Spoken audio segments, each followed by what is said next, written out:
Let's make the impossible dovetail. Have 2 pieces of wood. This one is black walnut, nothing particularly special, you know, the most famous and favorite wood of every woodworker who's ever touched wood before. And then this one is out of a piece of butcher block, scraps from a job site. Kind of neat perks of being a contractor once in a while. It's either birch or maple, I'm not sure, but I want to say it's birch because it feels too soft to be maple. But we're going to cut a chunk out of this one, and we're going to clean up this one, make these both exactly the same size. But yeah, let's start it out. I felt it move.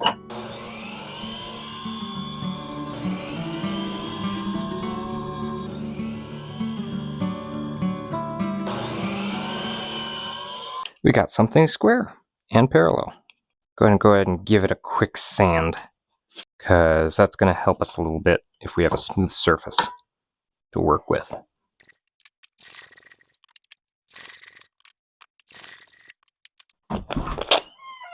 So here I'm going to tape it up, and the reason for this is really for the YouTube visual part of it. I would actually prefer not to use the tape, partially for that reason. And the other part is I seem to get more accurate cuts without the tape sometimes. Alright, that's one. Spent way too much time doing just that. But now, you can see what I'm doing. Something to say about yay deep. Probably do just fine. Doesn't matter as long as it's consistent.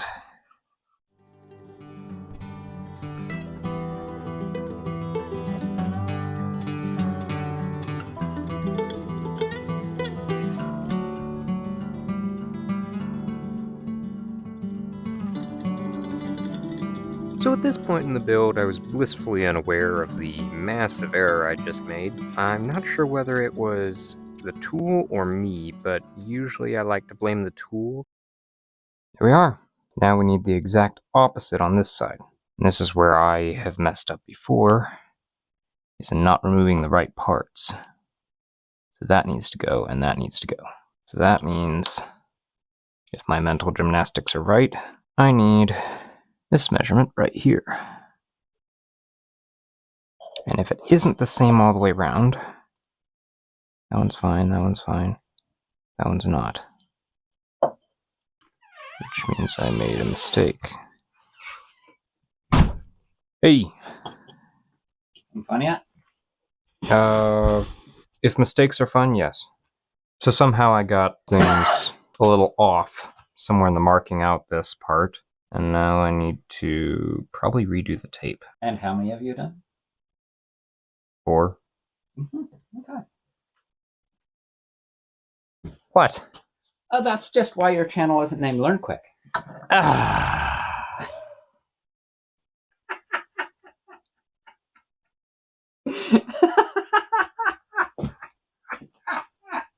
Okay, clip that one. If you're relaying it out, I've got an idea. Yeah? It may not work on this one. But on the last one that you screwed up the recording on, which was beautiful, the amount that it dovetailed wasn't as visual as I thought would be. I thought more So flare. you're saying I should go for a 1 in 5 instead of a 1 in 6? I liked the bigger. It wasn't enough angle that you immediately knew it was a dovetail. It was Okay. close, but not like boom. So I should go with more, probably. If you're redoing it, yeah, I would consider Yeah. it. At this point, I'm probably redoing it. So 45 minutes and $4 worth of tape. We took his advice and ran with it. We redid the tape and changed the design of the dovetail slightly so it was a little bit more visually appealing, including shortening the actual distance between the top of the piece of wood and the bottom of the dovetail, making it a little bit more dovetail shaped. I don't know, something like that. And I think the tape was definitely worth it because the visual right here is perfect. You can definitely see how everything's supposed to slide together, and now we get to cut it out.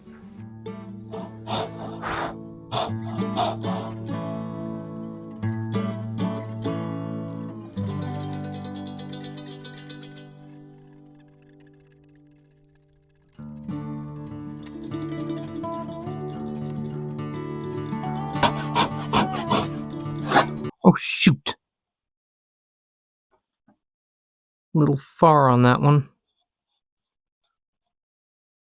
Might be able to fix it. We'll see.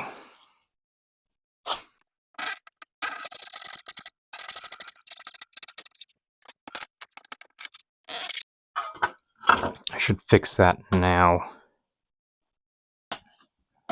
What's interesting about this is it's side A. So it's supposed to slide in this way and meet right here. That means it's this part right here. So I can mark this wider, come to here just slightly, and solve my problem. Okay. So how far do we need to come in to make that work?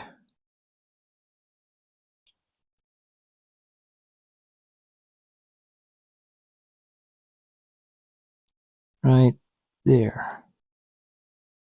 Let's cut this one first so we're paying attention to things.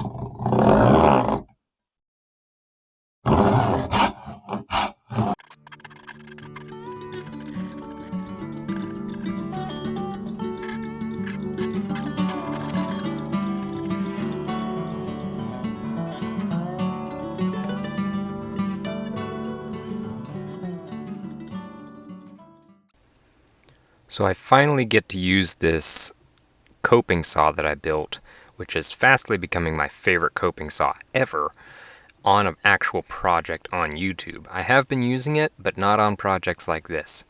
I definitely should replace the blades on it because it's getting held back by these Harbor Freight Variety Pack blades. But I'll throw a link in the description.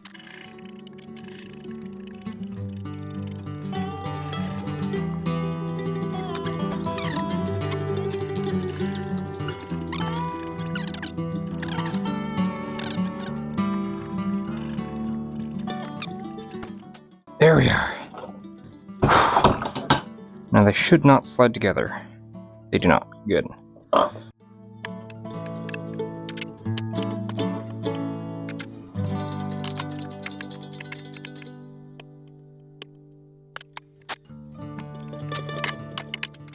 So I have freshly sharpened chisels now, which makes life so easy. So now, as we cut along, we can make look like this stuff is not made out of a hardwood. You know, it's made out of some softwood like poplar.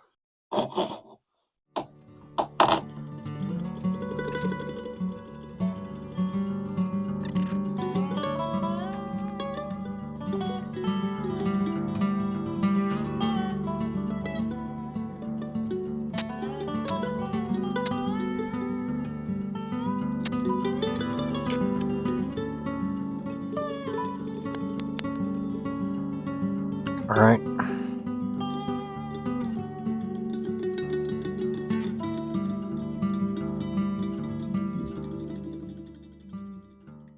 Reminds me of somebody who doesn't know how to put together a Rubik's Cube.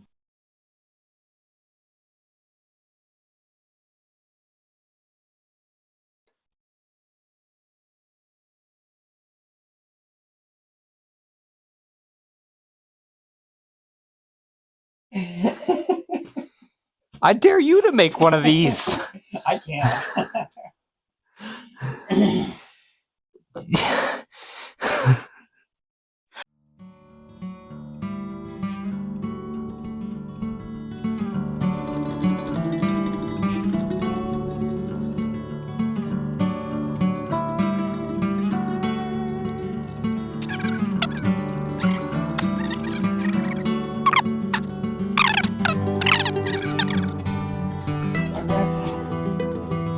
Kinda. Progress is a relative term.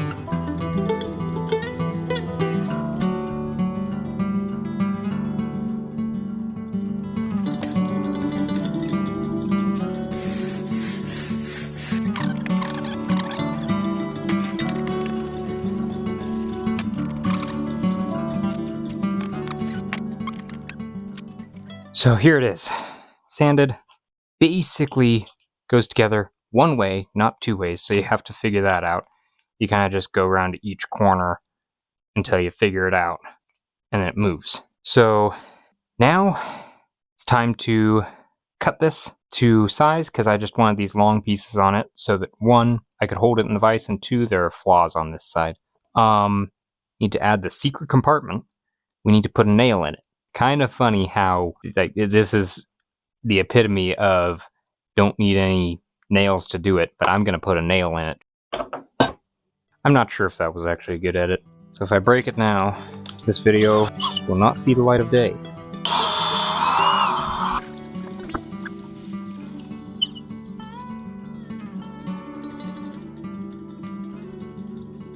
Now let's add the nail. Oh, wrong nails. Wrong nails. Here are the nails. Lovely. Oh. It must be the variety pack. And this is where I made my fourth mistake. Third? Fourth? I don't know. I've made enough mistakes. I did not explain what the nail is doing anywhere near this impossible dovetail. It's actually a pin that slides back and forth inside of the dovetail, so you have to hold it right side up in order for it to open. If you hold it sideways or any other orientation, it won't open. So it's just an extra complexity to this whole thing.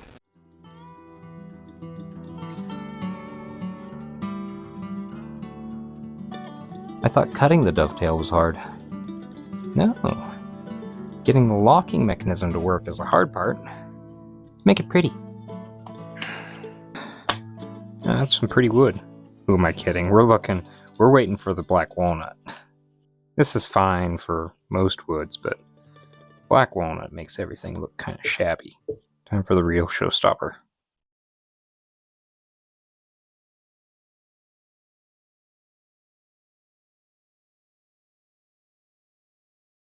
Now that's actually pretty.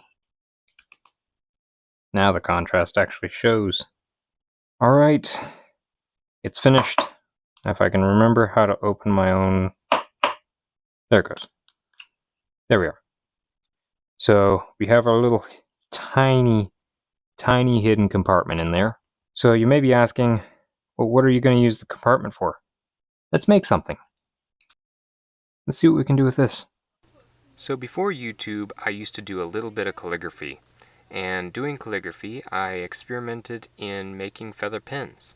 Now, I've never made one this exact way, but I thought it would be worth it to go back to my roots and have a little fun.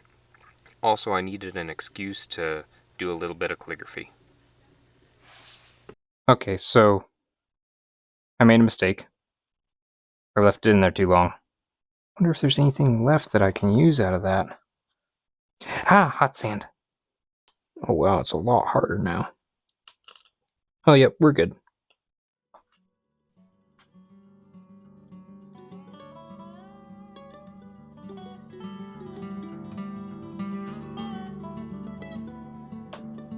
Well, probably not my perfect pen, but it'll work. So, testing the new sound equipment on this video, and turns out the battery life is only about 5 hours. But that's fine because we do have a mic at the computer and we can do a voiceover for the last, 3 minutes? 2 minutes? Something like that. Anyway, we can wrap up our own little message and stick it in this dovetail secret compartment and have it disappear. And only you, the viewers, know how to open this box.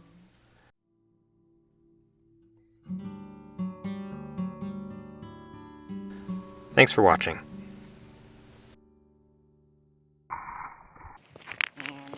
Go.